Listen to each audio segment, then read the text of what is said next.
initially, it's hard to determine where they are, quite frankly. And I don't know, you all may know more from questioning them than I do. But they came along and said, we're going to move off of the 2023 budget. And that's the baseline we're going to use for the next 2 years, that budget. And I said, well, what about what you all just voted on after the budget, which was the add-on money that you all agreed to, the House and Senate voted for? And they said, well, that includes that as well.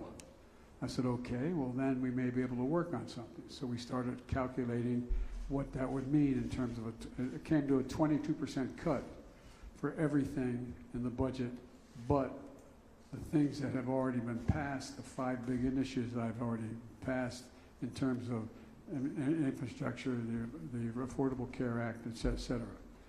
But in the meantime, what happened is that that seems to be changing. They said, well, we're going to exempt, remember we said that, well, you're going to cut veterans because 20 said everything, that's discretionary budget. So no, we're not going to cut veterans. Okay, that's good. And initially they started off, they're going to cut Medicare and Medicaid. They said, whoa, whoa, whoa, no, I mean not Medicaid, Social Security and Medicare. They said, no, no, no, no. First time I ever had a negotiation in the State of the Union message. But they said, no, we're not going to cut that. Okay, well, that's off the radar. What else is off the radar? And they named some other things. And I said, well, that means if you want to get the number you wanted from freezing the budget at 2023 plus the additions you added, then it means you're going to go from 22%, you're going to end up cutting 30% or 35% discretionary budget. For example, if you calculate what they're talking about, they're going to lose 100,000 teachers and assistants. They're going to lose thousands of police officers across the board. I mean, just calculate what it means if you take all discretionary spending and you make no distinctions other than what the percentage number of the cut is. And some of it makes absolutely no sense at all. And so what we've done is we're going to have to sit down. I'm hoping that Speaker McCarthy is just waiting to negotiate with me when I get home, which has been, I don't know whether that's true or not, we'll find out. But at first we weren't making progress, then we made a lot of progress, and then all of a sudden we came back with a proposal that was very cut back from where they had agreed or discussed. And now I don't know where we gave a counter proposal to the counter again. I know this sounds ridiculous, but that's what we did. And I'm waiting to hear the response to what we have offered. We are willing to cut spending as well as raise revenue so people start paying their fair share. Again, if this were a town meeting, and ask, raise your hand if you think the tax structure is fair, remotely fair. What do you think? Anyway, so that's the context. And on China, you will not lift sanctions on China's defense minister. His boy also is trying to weaken him, but he's currently sanctioned by the U.S. government. No, I know that. That's under negotiation right now. I thought you said whether I lift sanctions on material I was going to sell the Defense Department, meaning would I sell some? The answer, that's under discussion. Jim Tankersley, New York Times. Hi, Mr. President, thank you. Oh. You speak a lot at these summits about the power of democracies to solve big problems, but I'm curious, in these meetings with world leaders, how are you explaining the possibility that American democracy could cause a global financial crisis if the debt limit is breached next month? And I'm wondering if you are offering them assurances that whether it's by invoking the 14th Amendment or anything else, you will take whatever steps you need to make sure that doesn't happen. First of all, it would be a very serious circumstance if we didn't pay our debt for the first time in 230 years. That'd be a serious problem. So far, there's been very little discussion, and they all know what's going on, about whether or not we're going to default on our debt. Number two. Number three, I can't guarantee that they wouldn't force a default by doing something outrageous. I can't guarantee that. Number four, I'm looking at the 14th Amendment as whether or not we have the authority. I think we have the authority. The question is, could it be done and invoked in time that it would not be appealed and as a consequence, past the date in question and still default on the debt? That's a question that I think is unresolved. And so the point is, I'm hoping, and I believe that when we sat in the room with all the leaders from Mitch McConnell on, and they said, we will not default, period. We will not default. That's what all, including Kevin McCarthy, said, we will not default. And so I'm assuming that we mean what we say, and we'll figure out a way to not have to default.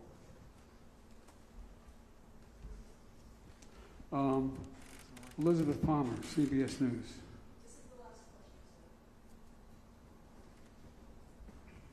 Good afternoon, Hey. Mr. President.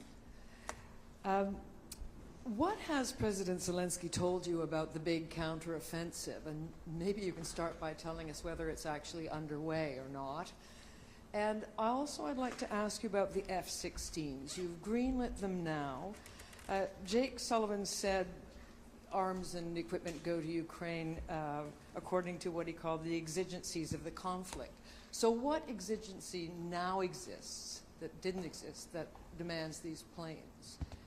Well, I'll tell you exactly when they're going to move, exactly where they're going to go. He told me, come on, God love you. I'm going to, even if I knew precisely, you think I'm going to tell you what they're going to do in terms of their offensive? Well, I hope you hope I wouldn't do that, because that would mean it wouldn't succeed. But the fact is that we did discuss privately I did discuss with Zelensky how, let me put it this way. We and our NATO allies know how many brigades they have trained, know what the status of those brigades are, and have an expectation as to what their likelihood of succeeding are. We don't know that for certain. War is uncertain. War is uncertain, to state the obvious.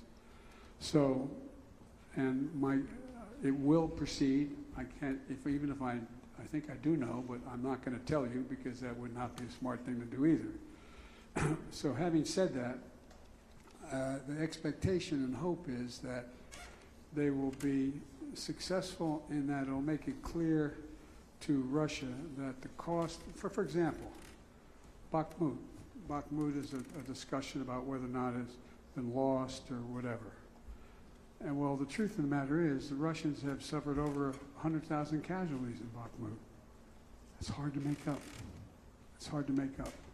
So whether or not there are troops in Bakhmut occupying, there's not many buildings left standing in Bakhmut. It's a pretty devastated city. But they have been able to move in a direction that they've been able to lock down an awful lot of the Russian forces, including the Wagner group. So with regard to the F-16s, F-16s would not have helped in that regard at all. It was unnecessary. For example, let's take just Bakhmut, for example. Would not have any additional added consequence. But what's happened is, since the provision of everything from the significant missile defense systems, tanks, sophisticated tanks, and like all the things that were of consequence in the near term in the Donbass area and where the fighting was taking place, they now have all that equipment. There's a little bit still coming, but have all that equipment. What's going to happen, though, is if they continue to do well, they're going to be in a situation where you're going to have the Russians being able to stand off at a greater distance from maintaining their headquarters and other things which are out of range of certain of the existing capacity they have.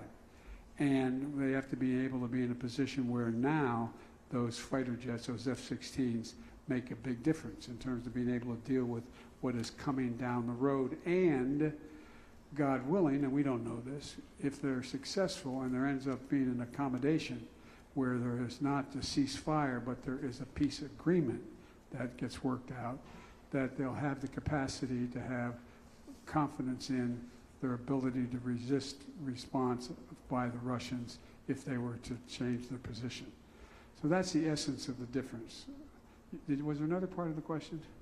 No, but I have one, and that is No, not the percent. I don't expect the F-16s to take part in the existing, let's assume that it's not, but let's assume tomorrow the offensive was started, or in a week or 2 or 5 or 7 or 10. It's not highly unlikely they would take place in that context.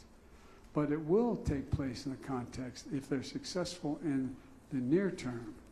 They're going to then continue to have to fight with the Russians who have headquarters beyond where they are now not able to reach by the existing capacity that exists in their arsenal. So it's a different need, just like the tanks weren't needed in the beginning, but they're needed now. And so that's the nature of the change. What assurances do you have that providing F-16s won't escalate this war? I have a flat assurance from Zelensky that they will not use it to go on and move into Russian geographic territory. But wherever Russian troops are within Ukraine and the area, they would be able to do that. Thank you all very, very much. Appreciate it.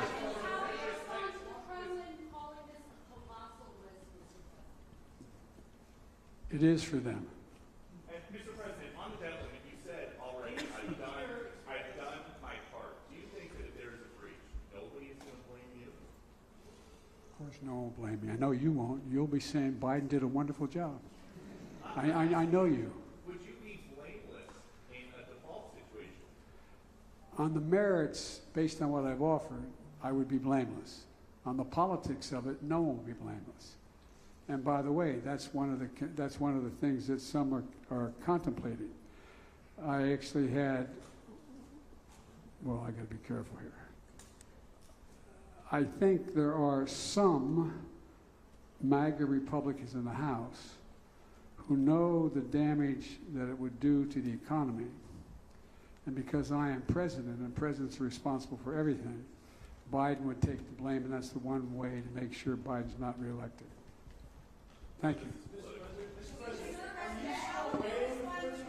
Thank you, everybody.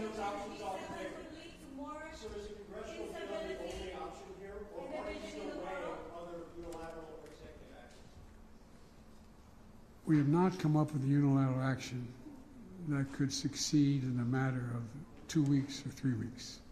That's the issue. So it's up to lawmakers. But my hope and intention is when we resolve this problem, I find a rationale to take it to the courts to see whether or not the 14th Amendment is in fact something that would be able to stop it. Thank you. The press conference has concluded. Thanks, everybody. Thank you, everyone.